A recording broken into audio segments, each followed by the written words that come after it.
বাইরে ভাই বিদেশ আইলাম পয়সা কামাইতাম করিয়া বুঝছো না নি আর মানুষের মাথা কথা শুনতে শুনতে আর মাথা ধরে না। তো আমি আর আমার ভাইয়ে ডিসাইড করছি যে না আর কোনো মানুষের আন্ডারে কাম করতাম না। সজন একলা একলা खुद मालिक बनू खुद काम करू तर মানুষের জ্বালা জ্বালা হইছে না যারা যার না আইতা ও বিল্ডিং একটা আইসি আসতো কাম করার।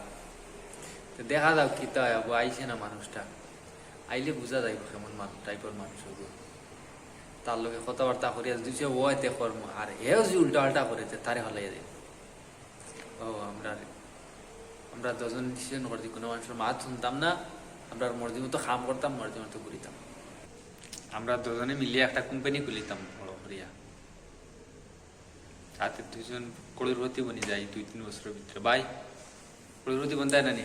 ও ভাই আজকে আই স্বপ্ন দেখছি ভাই, স্বপ্ন দেখলেই স্বপ্ন দেখছি তাহলে হইয়া কোম্পানি আমি খুলিতাম। কেমন দেরি লাগবো? ওইটা আরো 2 দিন করে বিক্রি হয়ে যাব। হ্যাঁ, তা বড় বড় গাড়ি লামাইমু, তা মানে পয়সা কামানি দিমু তো ভাইয়ে 2 দিনে হুদা করোড়পতি।